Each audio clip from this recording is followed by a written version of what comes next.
Have you ever lost your claim because the VA says it can't find any record that something happened to you in service, but you know something happened and you know you went to the hospital, but they just can't find it? You don't know me yet. My name is Mark, and I'm a disabled Army veteran. I have all the benefits I believe I deserve.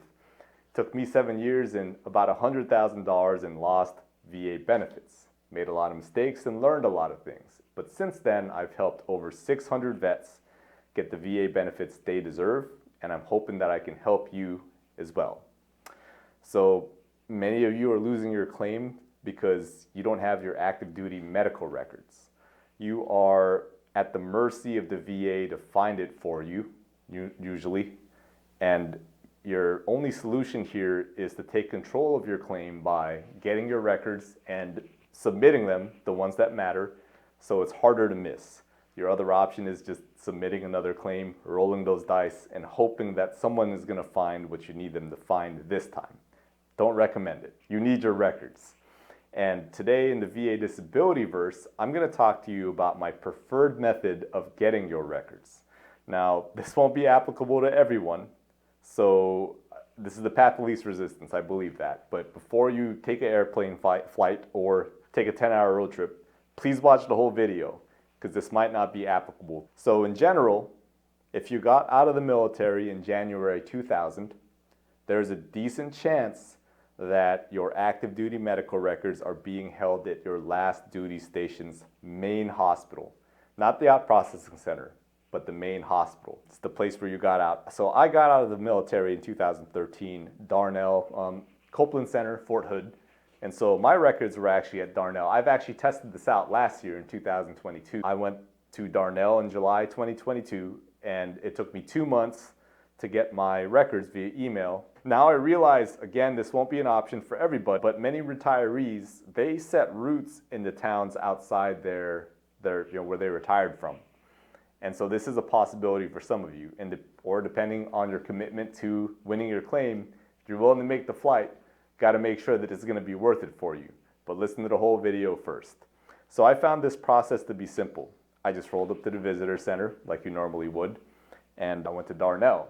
I went to the records department and I just talked to the records clerk.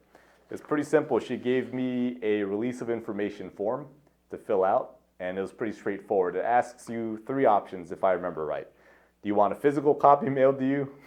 Do you want the CD, or do you want the email? So surprisingly, this hospital kept its promise, and 2 months later, plus some days, I got a call from the hospital records department, and they said, "Hey, is this Mark Del Rosario?" I was like, "Yeah, it's me." And so they're like, "We're going to send you an email, and it's going to have your active duty records in there. If you have any trouble, give us a call." My mind was blown. I was like, this is the best service I've ever had with the VA, but it wasn't technically the VA, it was the hospital on an active duty post.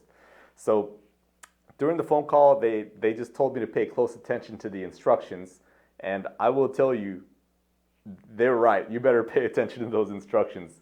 This is because if you don't download the records PDF within 7 days, there's like this drop-off password. It expires. So if you don't download it within those 7 days, a bunch of bad things can happen, up to and including having to call the clerk and hoping that they'll pick up, or starting the whole process over. There's also a bunch of passwords that come with the email. You want to save those because there's nothing more demoralizing than mustering up the willpower to start working on your claim, trying to open that active duty PDF record, and for it to say, "I'm sorry, we can't help you." Make it a non-factor, just download it right when you get the email and be done with it. Once it's on your computer, save the passwords so you can access those when it's time to open that PDF, because you'll need a password to open the PDF too. There's multiple passwords, a little confusing. The email will tell you everything you need to know.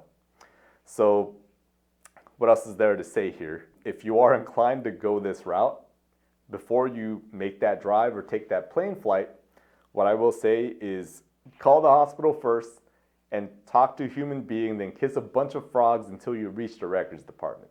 Even if you have to stay on the phone for like an hour, well, that's better than a 10-hour drive for no reason. So call them, try to figure out if they have your records. Once you talk to someone in the records department, I would ask them a bunch of questions that would sound like this. "I'm trying to look for my records from active duty. I left, whatever post that was you're talking to them from on this year. Do you have my records? Can you help me? That's basically what I would ask them. If they say yes, you have a winner, but be prepared for them to just be like, oh, you have to file this with the NPRC or request. And if they say that, well, hey, you're just going to take the route that all the other veterans have to take, which is I believe it's the standard Form 180, which we'll go over in the next video. But this is my preferred method because it was simple. This is the path of least resistance. I just went to the gate, went to the hospital, went to the records clerk, filled out the documentation, and I was done. I didn't have to get jerked around. I didn't have to wait a whole year longer like some vets do with the NPRC. And I really suggest that this is an option for those of you that live close to your post, like within an hour. It's totally worth it if you're committed to winning your claim. So again, this option won't be for everyone, but if you found this video helpful, please like it, subscribe to my channel, and stand by for more videos in the future. And with that, this is Mark signing off, and I wish you good fortune in the claims to come, and that your preparation for decision goes well.